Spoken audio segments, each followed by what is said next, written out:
A Alerj doa 10 carros para a Secretaria de Administração Penitenciária. A comissão pede a criação de políticas públicas que apoiem portadores de deficiência que já atingiram a maioridade. O operador do sistema quer vazão mínima no Rio Paraíba do Sul. O Jornal da Alerj começa agora.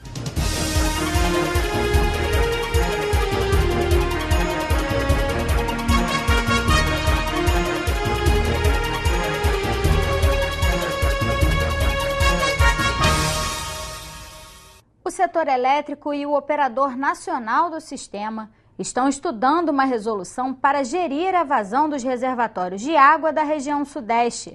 Esta informação foi passada por um representante de Furnas durante reunião da Comissão Parlamentar de Inquérito que investiga a crise hídrica e a transposição do Rio Paraíba do Sul. Segundo Marcelo Rocha, se a transposição do Rio Paraíba do Sul acontecesse na situação atual dos reservatórios, o Rio de Janeiro sofreria um impacto muito grande. O gerente de Furnas informou que a nova resolução que está sendo estudada dará mais segurança hídrica para os reservatórios da região sudeste. A ideia é que se pratique uma vazão mínima de 120 metros cúbicos por segundo no Rio Paraíba do Sul.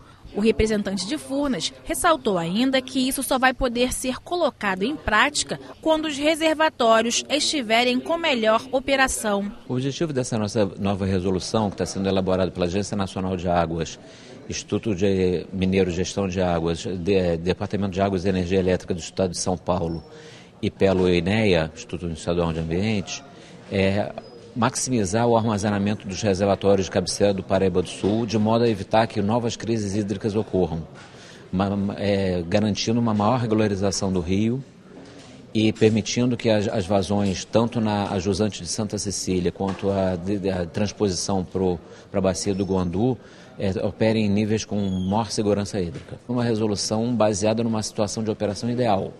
Tá? Então, no momento, como os reservatórios estão com níveis muito baixos, essas vazões, se fossem praticadas, não viabilizariam esse tipo de operação. Mas melhorando a situação, se ocorrer novamente situações semelhantes, o histórico ocorrer novamente, essa regra é robusta o suficiente para não ocorrer novas crises hídricas. Para melhorar a operação dos reservatórios e o armazenamento de água, está sendo construída uma soleira submersa na foz do rio Guandu para diminuir a invasão de água do mar que afeta empresas localizadas na região. Gerdau, TKCSA, Furnas e Fábrica Carioca de Catalisadores investiram 18 milhões de reais na obra, que termina em julho desse ano. A obra também vai ajudar a reduzir a vazão do rio Guandu para 110 metros cúbicos por segundo. O projeto da soleira, já começou em março, toda a parte de projeto, a execução já começou, e deve finalizar na semana que vem já. Ele vai permitir evitar que a água do mar penetre significativamente o canal São Francisco e as empresas vão ter uma janela de captação de água doce ampliada, mesmo com uma redução que vai ser feita agora com essa instalação. São 4 empresas que estão fazendo esse investimento em conjunto, proporcional aos seus volumes captados e que vai ser um projeto na ordem de 18 milhões de reais. O presidente da CPI, deputado Luiz Paulo, disse que o projeto da soleira é apenas um paliativo e que a construção de uma adutora para captar água de reuso da SEDAI para empresas vai ser a solução definitiva. A solução definitiva, que terá que acontecer no máximo daqui a 2 anos, será construir uma adutora de um diâmetro aproximado de 1 metro, com cerca de 16 quilômetros de extensão, que captará água no tratamento da SEDAI,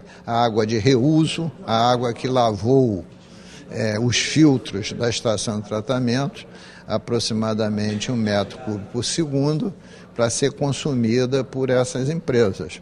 Aí já é uma obra de grande porte, na ordem de 200 milhões de reais. O prazo é um prazo de 1 ano, mais ou menos, ou mais, porque há problemas para você passar com a adutora em terras de terceiros. Mas essa que é a solução definitiva, que é a solução correta, é a água do reuso. A Comissão de Defesa da Pessoa com Deficiência da Alerj vai apresentar ao governo uma proposta de cofinanciamento entre as secretarias de Saúde educação e assistência social. O objetivo é criar políticas públicas que apoiem portadores de deficiência que já atingiram a maioridade. Com o passar dos anos, os avanços na área médica e tecnológica estão permitindo que pessoas com deficiência física, motora e intelectual tenham a expectativa de vida aumentada. Na última década, nós já vimos uma expectativa de vida aumentada em 20 anos, ou seja, normalmente um deficiente, a expectativa média era de 35 anos na década de 90 e na década de 2000 ela passou já para 55 anos. E em 2000, ou seja, nós estamos em 2015, ou seja, isso está aumentando e o número de serviços para atender essa população não é suficiente. Apesar de atingirem a maioridade, pessoas com necessidades especiais precisam de suportes que resultam em uma despesa elevada. Atualmente, a Secretaria de Assistência Social possui 3 abrigos próprios que atendem 200 adultos com deficiência, além de outros 7 abrigos com instituições conveniadas que recebem 240. Para tratar uma pessoa com deficiência, você tem o acolhimento, você tem o abrigamento, que é próprio da assistência, mas tem fonoaudiologia, sem reabilitação, que é da saúde, sem educação especial, que é da educação.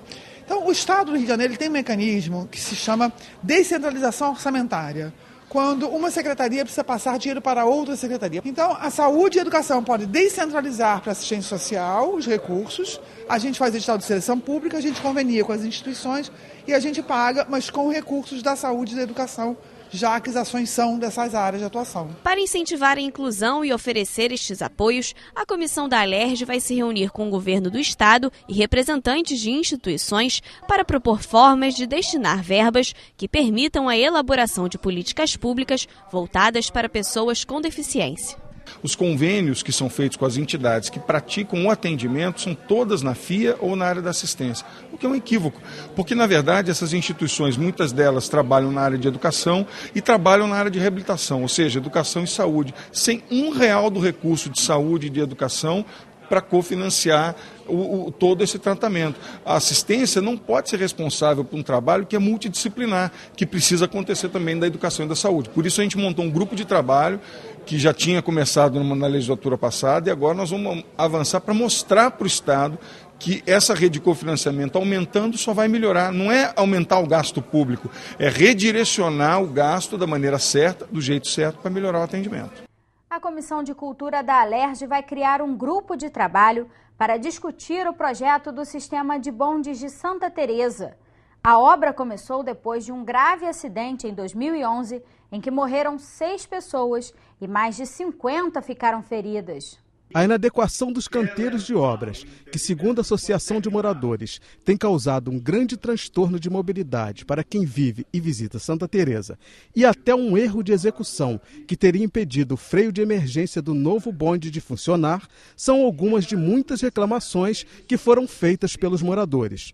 O projeto do novo sistema de bondes não contempla o desejo da comunidade. Eles defenderam a manutenção do sistema antigo e afirmaram que o governo errou em não restaurar os bondes históricos.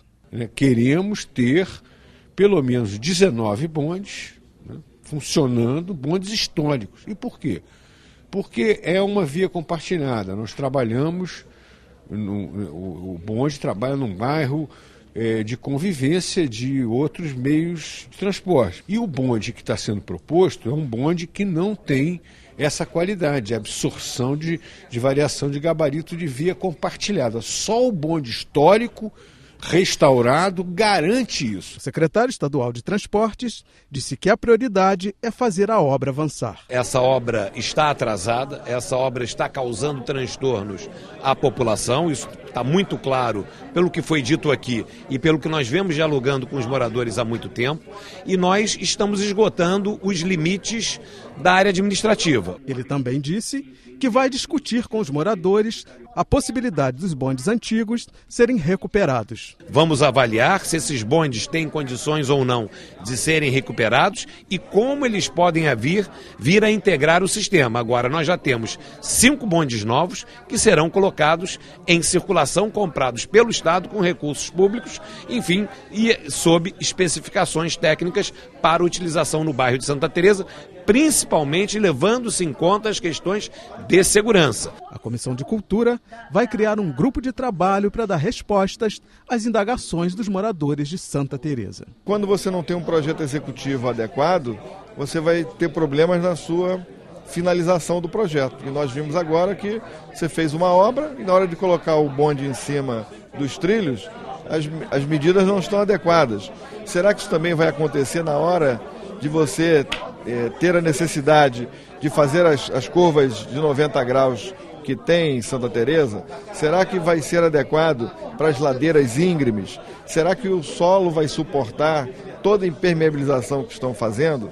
A Alerj entregou nesta quinta-feira 10 carros da frota antiga para a Secretaria de Administração Penitenciária. Essa é mais uma parceria do Legislativo Fluminense com a SEAP para melhorar a segurança do Estado. Na presidência da Alerj, os deputados entregaram ao secretário o documento que formaliza a doação. Segundo o coronel, os veículos vão facilitar o trabalho e o deslocamento de agentes e inspetores. Ajudar no policiamento dentro do próprio presídio, e era uma aspiração, quando eu assumi a secretaria, todos os inspetores que necessitavam de carros, subdiretores, estavam precisando realmente e vai ajudar muito. Quando eu falei que estava vindo para a Alerj, todo mundo já estava pedindo carro, mas os carros já está pré-definido para onde vai ser distribuído. E eu agradeço muito ao nosso presidente Pisciani e os demais deputados por esse apoio que está dando à Secretaria de Administração Penitenciária. Para o vice-presidente da Alerj, deputado Wagner Montes, é importante que o parlamento tome iniciativas que contribuam com o poder executivo nos momentos de dificuldade. Estamos tomando forças, podendo ajudar a Secretaria de Administração Penitenciária, já o fizemos com a compra dos scanners e agora o presidente Jorge Pisciani, mais uma vez, se dispôs a doar esses carros. É o trabalho da mesa diretora, sob o comando do deputado Jorge Pisciani e a Assembleia do Estado do Rio de Janeiro, ajudando o Estado no momento que está difícil, colaborando com as outras secretarias. Produtos de origem animal ou que tenham sido produzidos com métodos que utilizem animais devem exibir essas informações no rótulo para conhecimento do consumidor. Acompanhe as votações no plenário com Natália Alves. Na sessão plenária desta quinta-feira, os parlamentares analisaram mensagem do governo que propõe a unificação das leis que instituíram o Programa Estadual de Parcerias Público-Privadas e o Fundo Fluminense de Parcerias. Entre as mudanças está a transferência do programa da Secretaria de Estado de Fazenda para a de Desenvolvimento Econômico e a criação da figura do verificador independente, uma espécie de auditor contratado pelo governo para acompanhar a qualidade e a eficiência da parceria. O texto recebeu 52 emendas e retornou às comissões. Outra mensagem do governo cria o Sistema Estadual de Cultura e um programa de fomento e incentivo à cultura. O objetivo é desenvolver políticas de médio e longo prazo para o setor. Pela proposta, o sistema será formado por diferentes órgãos estaduais e municipais de cultura, além de prever a criação do Conselho Estadual de Cultura. O texto também estabelece a realização da Conferência Estadual de Cultura para que a sociedade possa avaliar a política cultural. Os deputados vão poder apresentar mudanças ao projeto até às 5 horas da tarde desta sexta-feira. A última mensagem discutida reconduz José Bismarck Viana de Souza ao cargo de conselheiro da Agenersa, a Agência Reguladora de Energia e Saneamento Básico do Estado. Bismarck fazia parte da agência desde 2011 e presidia o conselho. Com a aprovação da indicação do governador Luiz Fernando Pezão pelo plenário, Bismarck fica mais 4 anos no cargo. Produtos de origem animal ou que tenham sido produzidos com métodos que utilizem animais devem exibir estas informações no rótulo para conhecimento do consumidor.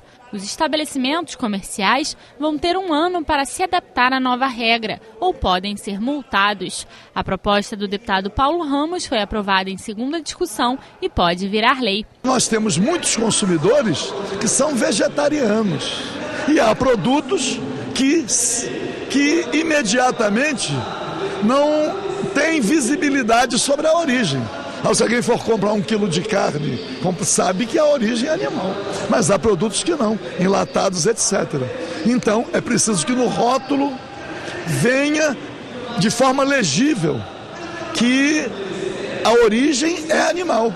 Para que aqueles que são vegetarianos, aqueles que defendem os animais, aqueles que entendem que todas as espécies devam ser preservadas, que o humano não é superior, a espécie humana não é superior às demais espécies, mas que possam ter conhecimento e cada um decide sobre o seu consumo. Outro projeto na pauta proíbe instituições bancárias de manterem cadastros restritivos que limitem o crédito ao consumidor. O texto do deputado Luiz Martins foi aprovado em primeira discussão e ainda precisa passar por mais uma votação em plenário. Sou presidente da Comissão de Defesa do Consumidor e tem várias reclamações sobre isso. O que é basicamente o projeto? Que diz o seguinte: eu tenho um crédito restritivo em determinado banco. Ele fica o resto da vida, independente que eu pague ou não, ele fica com aquela restrição. Então esse projeto acaba com esse caráter restritivo. E a deputada enfermeira Rejane quer criar o programa de inserção cultural de pessoas com deficiência. A ideia é permitir a participação dessas pessoas em eventos culturais, garantindo a acessibilidade. A matéria foi aprovada e retorna à pauta para outra votação. Ele vai atingir mais de 15 milhões de pessoas.